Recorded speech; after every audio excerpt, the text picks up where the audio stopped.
This episode is brought to you by Progressive Insurance. Fiscally responsible, financial geniuses, monetary magicians. These are things people say about drivers who switch their car insurance to Progressive and save hundreds. Visit Progressive.com to see if you could save.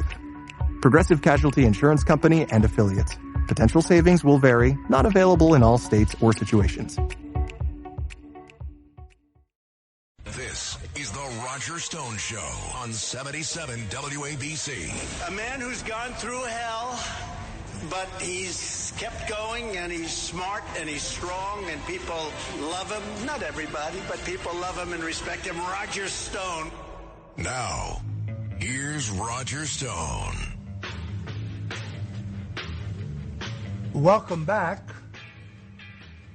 Joining me now is former Congresswoman Tulsi Gabbard, who is not only a former member of Congress, but an officer in the United States Army Reserve, where she holds the office of, or the rank, I should say, of Lieutenant Colonel.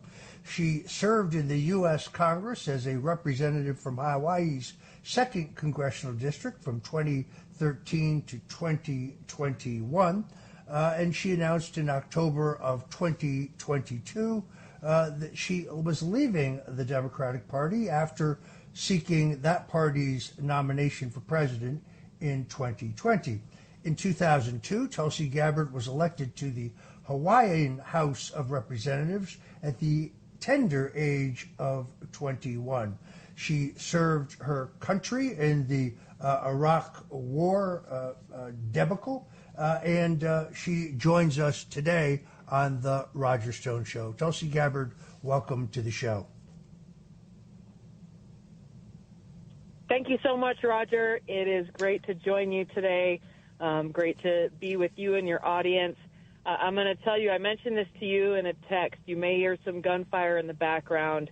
I just wrapped up competing in a competition with the tactical games, so don't be alarmed by the background noise.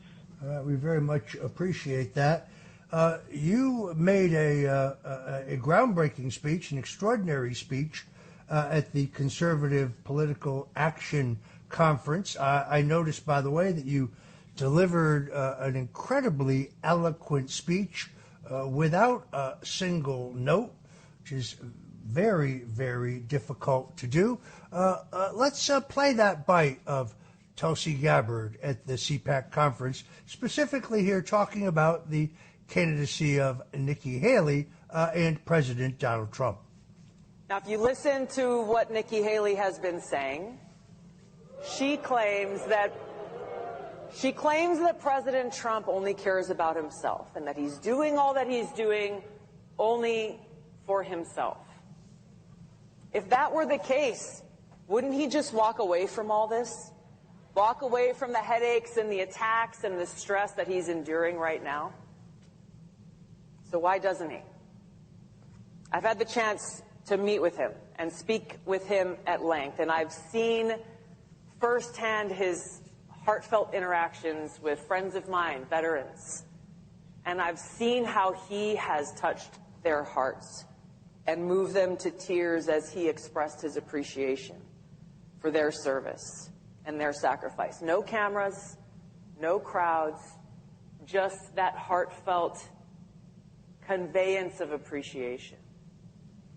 I've gotten a sense for what motivates him, and it's got nothing to do with what the Washington establishment is accusing him of. This is a man who's a fighter. His strength and resilience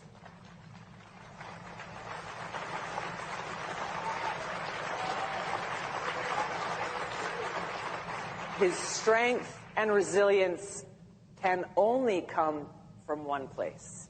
His ability to endure this hardship can only come from one place, and that's a sincere love and concern for the future of our country and his care for the American people.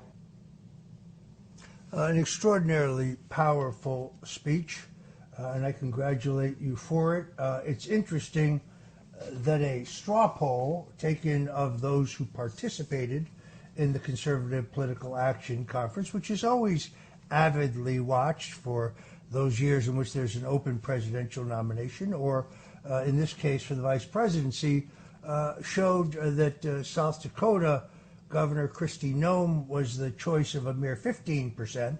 She ran an active operation, by the way, to try to rack up votes. Vivek Ramaswamy, who only recently ended his own most interesting presidential campaign, also scored at 15%. Tulsi Gabbard, you were third with 9%. I know you mounted no effort on your own behalf. That is clearly on the basis of the strong speech you made. Congresswoman Elise Stefanik, friend of the show, has been a guest here on the Roger Stone Show, scored at 8. Senator Tim Scott also scored at 8%. Governor Ron DeSantis, who, for reasons we explained earlier, under the 12th Amendment of the Constitution, would not be eligible to be a vice presidential candidate with Donald Trump because both DeSantis and Trump are legal residents of the state of Florida, unallowable under the rules of the Electoral College as well as the 12th Amendment. And Byron Donalds, who I also greatly admire and like, scored at 7. That's really quite extraordinary. I thought you handled this extremely well when Jeanine Pirro asked you the other night whether you would accept a vice presidential nomination if you were asked. Tell us again what you told Jeanine Pirro. Roger, my goal has and continues to be and will always be seeking out ways and positions where I can best serve our country and be in a position where I can actually make a positive impact and help to solve many of the challenges that we are facing both here at home and abroad. And so if asked to serve in that position or others where I could make that impact, of course I would be honored to be able to do that. There are so many different issues that we're facing. I have the opportunity to travel the country right now. As you know, my book will be coming out soon. It's called For Love of Country, Leave the Democrat Party Behind. I'm speaking to people, many of them who feel politically homeless, a lot of Democrats who feel as though, like I did, that the Democrat Party has left them behind, and independents who are frustrated with the Washington establishment. There's a lot of people who really want to feel hopeful again about our future. Unfortunately, under the Biden-Harris administration, they have set us on a path of destruction of our democracy, undermining our Constitution, undermining the rule of law, the very foundational principles and institutions our country was founded upon. And I really believe, and I'm seeing it, Roger, with my own 2 eyes and ears as I meet with folks across the country, we have an opportunity to come together and unite around our founding principles and our shared love of freedom, of peace, and the opportunity for, us and our next generation to grow up and pursue that happiness and prosperity that our founders envisioned for us all.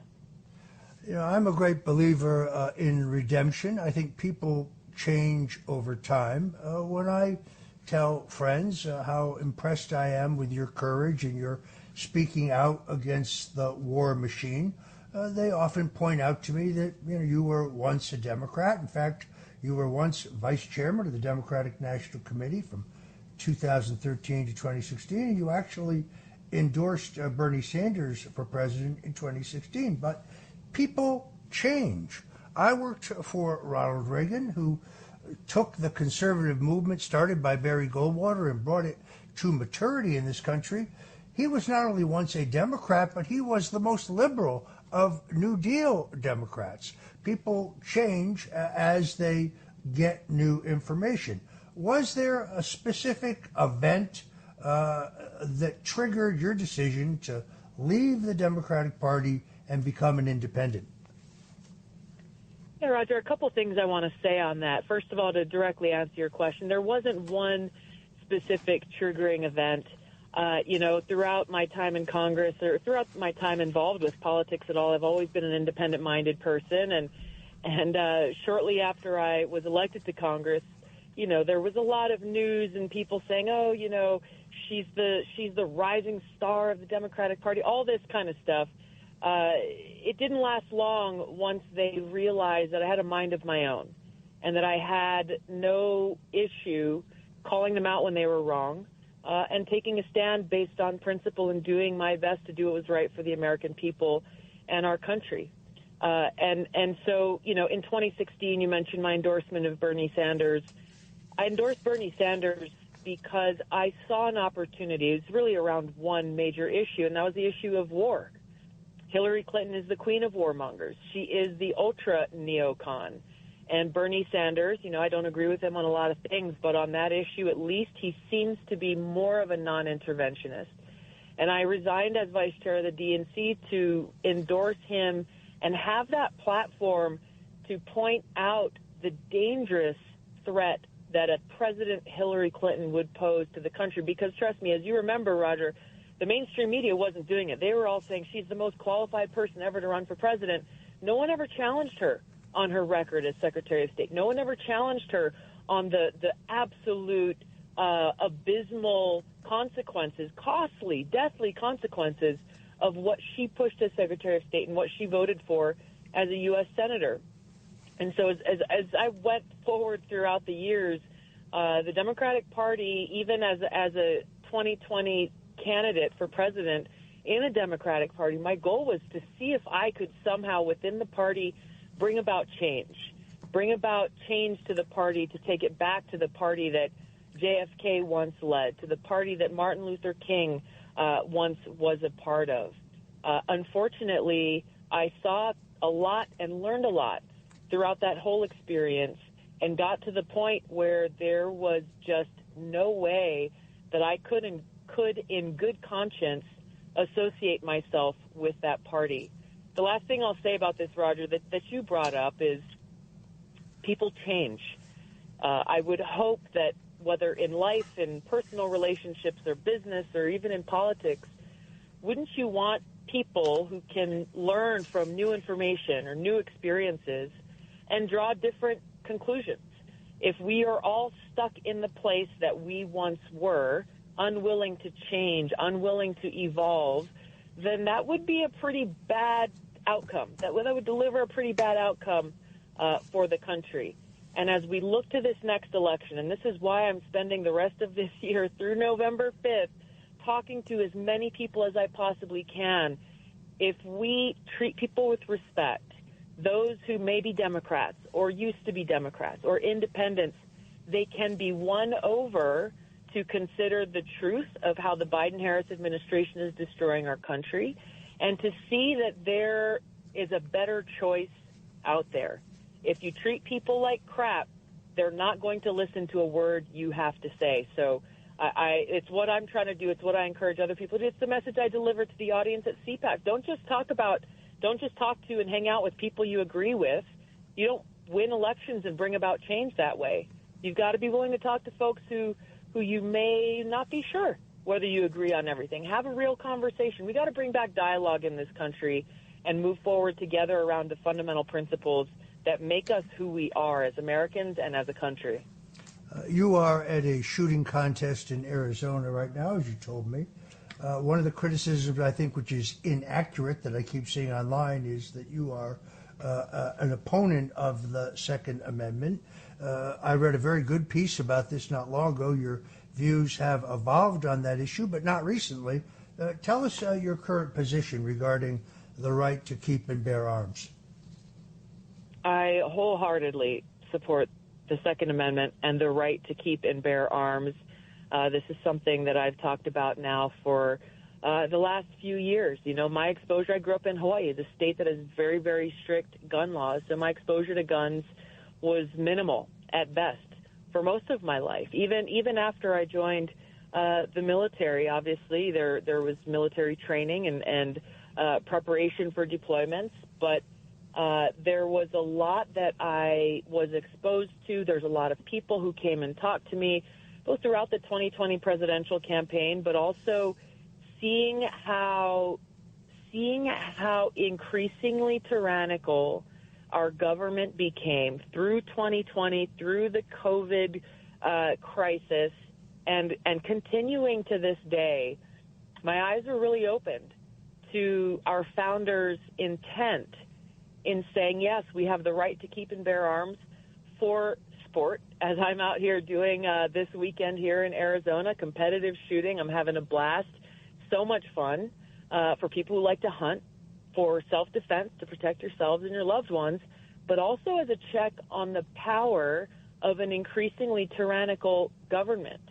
I had heard this before many years ago, and honestly, maybe, and there's a lot of other people who felt the way that I did, that I couldn't imagine that we would be in a place in my lifetime where we have people in the highest positions of power in our government using the national security state, using the mainstream propaganda media, using all the tools at their disposal to take away our freedom, to take away our right to vote for the president of our choosing, to take away our free speech in saying, well, this kind of speech is allowed and this is not, and this is the kind of information you're allowed to see and what you're not, and you've got to stay in your house during COVID. You're not allowed to go and worship in a church, but if you go to a bar or a strip club, that's fine. You're not allowed to gather in large groups unless you're marching with Black Lives Matter. There was so much that happened that really opened my eyes to our founders' intent in passing the Second Amendment, and wholeheartedly support it and will defend it. Look, I'm a political junkie and I love politics. We have a bite here from your debate when you ran for president and you clashed with Kamala Harris. Let's roll that. I want to bring the conversation back to the broken criminal justice system that is disproportionately negatively impacting black and brown people all across this country today. Now, Senator Harris says she's proud of her record as a prosecutor and that she'll be a prosecutor president, but I'm deeply concerned about this record. There are too many examples to cite, but she put over 1,500 people in jail for marijuana violations and then laughed about it when she was asked if she ever smoked marijuana. She blocked evidence. She blocked evidence that would have freed an innocent man from death row until the courts forced her to do so. She kept people in prison beyond their sentences to use them as cheap labor for the state of California. And she fought to keep cash bail system in place that impacts poor people in the worst kind of way. Thank you, Congresswoman. Senator Harris, your response. As the elected Attorney General of California, I did the work of significantly reforming the criminal justice system of a state of 40 million people, which became a national model for the work that needs to be done. And I am proud of that work. And I am proud of making a decision to not just give fancy speeches or be in a legislative body and give speeches on the floor, but actually doing the work of being in the position to use the power that I had to reform a system that is badly in need of reform. That is why we created initiatives that were about reentering former offenders and getting them counseling. The bottom line is, Senator Harris, when you were in a position to make a difference and an impact in these people's lives, you did not. And worse yet, in the case of those who were on death row, innocent people, you actually blocked evidence from being revealed that would have freed them until you were forced to do so. There is no excuse for that. And the people who suffered under your reign as prosecutor, you owe them an apology. I don't know, Tulsi. I have a feeling that Kamala Harris is not looking forward to a potential rematch with you in a debate.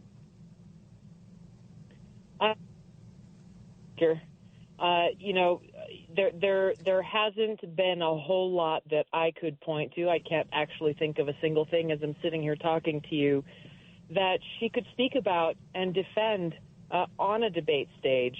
Every single thing that she has been tasked to do that I'm aware of that's been publicly talked about, we can see has turned out not only to be an abysmal failure, but these problems like those on the border have gotten worse. I'm actually, as you mentioned, I'm out here in Arizona. I've had the chance to spend some time with some great Customs and Border Patrol agents, talking to them and hearing about the work that they're doing on a daily basis in serving as the frontline troops in this crisis of millions of people streaming across our borders illegally throughout the last 3 years of the Biden administration. The problem has gotten worse, not better. If I recall correctly, this was an issue that President Biden gave to Kamala Harris to handle. So if given the opportunity, I would look forward to exposing the truth about her failures and about how dangerous she would be serving not only as a vice president, because you and I both know that really a vote for Biden is a vote for a President Kamala Harris, which we cannot allow to happen. Folks, if you're just tuning in, this is the Roger Stone Show. We're talking to former Congresswoman Tulsi Gabbard, and we'll be right back with Tulsi Gabbard after this message. Mic check. 1, 2. Are we recording? Hi, I'm Michelle Bernstein, an award-winning chef, restaurateur, and mom. I have a lot on my plate, including my psoriatic arthritis symptoms. That's why I was prescribed Cosentyx. It helps me move better. Cosentyx secukinumab is prescribed for people 2 years of age and older with active psoriatic arthritis. Don't use if you're allergic to Cosentyx. Before starting, get checked for tuberculosis. An increased risk of infections and lowered ability to fight them may occur, like tuberculosis or other serious bacterial, fungal, or viral infections. Some were fatal. Tell your doctor if you have an infection or symptoms like fevers, sweats, chills, muscle aches, or cough, had a vaccine or plan to, or if inflammatory bowel disease symptoms develop or worsen. Serious allergic reactions and severe eczema-like skin reactions may occur. Learn more at 1-844-COSENTYX or Cosentyx.com. Ask your rheumatologist about Cosentyx. This is the Roger Stone Show on 77 WABC. A man who's gone through hell, but he's kept going, and he's smart, and he's strong, and people love him. Not everybody, but people love him and respect him. Roger Stone. Now, here's Roger Stone. Welcome back, folks. We're here still with Tulsi Gabbard. We have a few more minutes to go. Her new book, For Love of Country, available soon. I spoke to her the other night to ask her to do this show. She was signing books until her hand hurt. I've been in that situation. I wish you the very best with that tome. Tulsi, if you were in the House now and the proposal to send $95 billion more to Ukraine that also included additional aid for Israel, additional aid for Taiwan, and some funding, but really funding not to seal the border, but to process those coming into the country illegally. How would you have voted? You know, the devil is in the details, as always, with these pieces of legislation, and it's the small things that they try to sneak through under the guise of the bigger talking points that we've got to pay attention to. I would have voted against that bill for a few reasons. Number one, they should have, and this goes for every issue, introduce standalone pieces of legislation so that our elected representatives in Congress can vote up or down based on the pros and cons, the merits of that singular piece of legislation. So you just mentioned 4 different things that were included in that bill that members of Congress and the Senate were seeking to fund. They were doing that strategically because they knew some of those things might not be so popular. I think it's important for us to be able to hold our leaders accountable. We can do that when they actually introduce standalone pieces of legislation that are focused on one specific thing. The biggest issue that I had with the border portion of that bill, and I get that sometimes you got to make compromise, and you do as you're negotiating legislation, it actually would have codified into law the illegal entry of people into our country. There were limitations on the emergency powers that legislation would give the president insofar as how often it could be activated. There were limitations in how often it could be used. That, in my mind, is a dangerous precedent to set to say, well, hey, it's okay for a certain number of people to break our laws and enter our country illegally as long as it stays under this number. If we have laws on the books, they need to be enforced, period. There were good pieces of that legislation, but passing into law, codifying into law, legalizing people breaking our laws to illegally enter our country is ridiculous. I just talked to a guy today who's seeking permanent residency and a green card. He has moved here from Israel several years ago. He has waited years and spent a ton of money on immigration lawyers just to try to get a green card. So as you can imagine, his family is incredibly frustrated to see how many people are breaking our laws and cutting to the front of the line, and there's no repercussions or consequences. With regard, and I know we're wrapping up here quickly, specifically I want to touch on the funding for Ukraine. There continues to be a blank check being written, once again, without any accountability for how that money is being spent and without any explanation or description of what exactly is our objective. I think we, as the American people, should not accept what we're hearing from the Biden-Harris administration, directly from President Biden and Kamala Harris, which is we are in this for as long as it takes. What does as long as it takes mean? What does winning look like? People who say, well, it's until Putin is defeated. There's two big problems with that. Number one, it's just not going to happen. They're living in a fantasy world. There are many more people. He has a lot more money and a lot more troops than Ukraine. He will outnumber them and bleed them through a war of attrition for as long as it takes for him to hold on to power. Number two, even if they were successful in getting rid of Putin, which is really the goal of the Biden-Harris administration, is regime change, they have not talked about what happens next, who comes next. There are many examples that we can point to. I'll point to Gaddafi in Libya. They got rid of him because he was a bad guy, but look at Libya today. It is a failed state, a stronghold for Islamist terrorists, and a country where human beings are treated as slaves in broad daylight. Once again, the foreign policy establishment in Washington, Democrats and Republicans, are so short-sighted at a great cost to the American people and our national security. All right. Thank you, Tulsi Gabbard, for joining us today on The Roger Stone Show. And, folks, stay tuned for Joe Piscopo with Sundays with Sinatra.